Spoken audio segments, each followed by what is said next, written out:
Hello friends, welcome to my channel. पिछले class में हमने 150 प्रश्नों को कवर किया था। आज हम उसके आगे का प्रश्न को कवर करेंगे। तो चलिए अपने प्रश्नों की तरफ। देखिए हमारा प्रश्न क्या कह रहा है। निम्नलिखित में से किस प्रक्रिया में ऊर्जा मुक्त की जाती है? तो बिल्कुल सही जवाब दिया आपने, ऑप्शन है श्वसन की प्रक्रिया में। देखिए हमारा अगला प्रश्न, यदि स्थिर गति से चलती एक ट्रेन में बैठा एक लड़का गेंद हवा में फेंकता है तो गेंद हाथ में गिरेगी। यानी इसका बिल्कुल राइट आंसर ऑप्शन सी हो जाएगा। देखिए हमारा अगला प्रश्न, जब प्रकाश तरंगे हवा से ग्लास में जाती है तो कौन से अचर प्रभावित होते हैं? तो बिल्कुल सही जवाब दिया आपने, ऑप्शन डी तरंगदैर्घ्य और वेग। देखिए हमारा अगला प्रश्न, कुल आंतरिक प्रतिबिंब तब प्रभाव में आता है जब प्रकाश से यात्रा करता है। तो बिल्कुल सही जवाब दिया आपने, ऑप्शन है हीरे से कांच।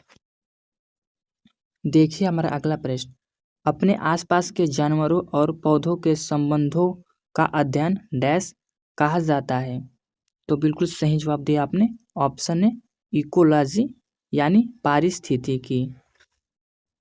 देखिए हमारा अगला प्रश्न, हमारे शरीर में कौन सा सेल विकार वर्धनता के लिए जिम्मेदार है? तो बिल्कुल सही जवाब दिया आपने, ऑप्शन बी शंकु कोशिका। देखिए अगला प्रश्न, रक्त का लाल रंग डैश की उपस्थिति के कारण होता है।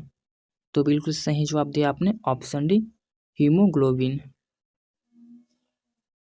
देखिए अगला प्रश्न, किसका उपयोग वायु प्रदूषण संकेतक के रूप में किया जाता है? तो बिल्कुल सही जवाब दिया आपने, ऑप्शन डी लाइकेन। देखिए अगला प्रश्न, पहाड़ों के अध्ययन को क्या कहा जाता है?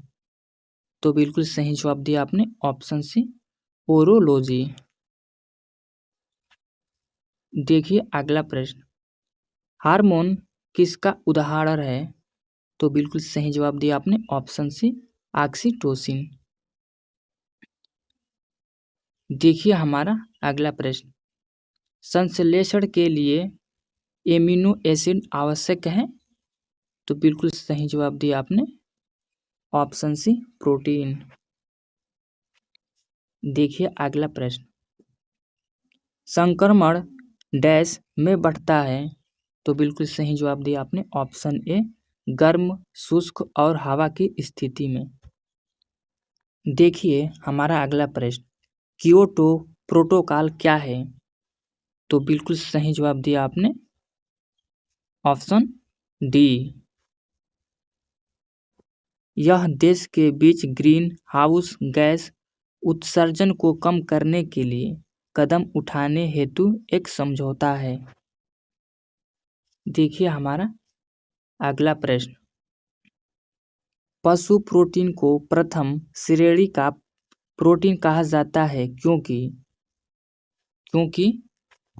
तो बिल्कुल सही जवाब दिया आपने, ऑप्शन डी आवश्यक अमीनो एसिड में प्रचुर।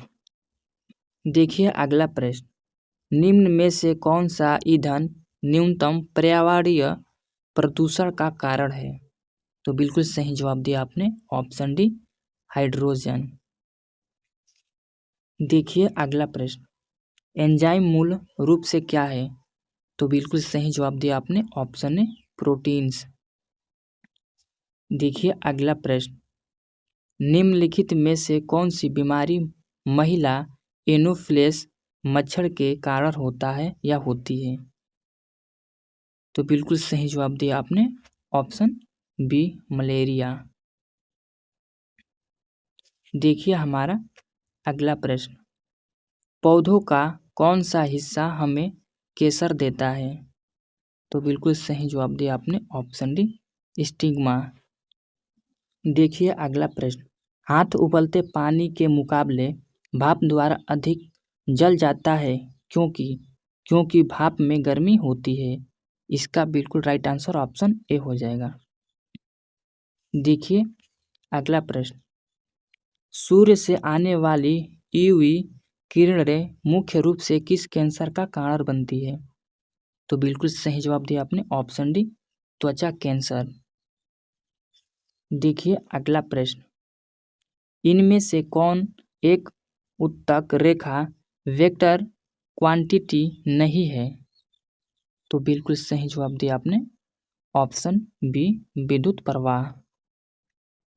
देखिए अगला प्रश्न, हमारा अगला प्रश्न क्या कह रहा है, एक सुरक्षित मोड़ लेने के लिए वाहनों को आवश्यक केंद्रित बल प्रदान करने के लिए घुमावदार सड़कों के आंतरिक किनारे के ऊपर बाहरी किनारे को बढ़ाने की घटना को कहा जाता है? तो बिल्कुल सही जवाब दिया आपने, ऑप्शन ए, सड़कों की वेकिंग। देखिए हमारा अगला प्रश्न, निम्नलिखित में से किस खेल के लिए खिलाड़ियों को पास्कल के सिद्धांत का ज्ञान होना चाहिए? तो बिल्कुल सही जवाब दिया आपने, ऑप्शन डी, स्कूबा ड्राइविंग का। देखिए हमारा अगला प्रश्न, एक सामान्य इंसान के लिए स्पष्ट दृष्टि यानी सेमी में की कम दूरी का मान क्या है? तो बिल्कुल सही जवाब दिया आपने, ऑप्शन बी, 25। देखिए हमारा अगला प्रश्न, सेंटीग्रेड पैमाने का आविष्कार किसने किया? तो बिल्कुल सही जवाब दिया आपने, ऑप्शन ए, एंडर्स सेल्सियस ने। देखिए हमारा अगला प्रश्न, हाइड्रोलिक लिफ्ट किस सिद्धांत पर काम करती है? तो बिल्कुल सही जवाब दिया आपने, ऑप्शन बी, पास्कल का नियम। देखिए हमारा अगला प्रश्न, 1 ग्राम बर्फ को 0 डिग्री सेल्सियस पर 100 डिग्री सेल्सियस पर भाप में बदलने के लिए लगभग कितनी कैलोरी ऊर्जा की आवश्यकता होती है? तो बिल्कुल सही जवाब दिया आपने, ऑप्शन सी, 720 कैलोरी। देखिए हमारा अगला प्रश्न, पूर्ण शून्य तापमान क्या है? तो बिल्कुल सही जवाब दिया आपने, ऑप्शन बी, सैद्धांतिक रूप से सबसे कम संभव तापमान। देखिए हमारा अगला प्रश्न, जब बर्फ पिघलती है तब क्या होता है?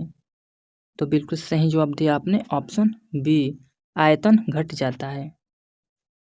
देखिए अगला प्रश्न, पानी में आसानी से घुलनशील है? बिल्कुल सही जवाब दिया आपने, ऑप्शन सी, अमोनिया। देखिए हमारा अगला प्रश्न, क्रोमेटोग्राफी की तकनीकी का उपयोग के लिए किया जाता है? तो बिल्कुल सही जवाब दिया आपने, ऑप्शन डी, मिश्र से पदार्थ को अलग करने के लिए। देखिए हमारा अगला प्रश्न, आमतौर पर बिजली के बल्ब में भरी जाने वाली गैस कौन सी है? तो बिल्कुल सही जवाब दिया आपने, ऑप्शन ए, नाइट्रोजन।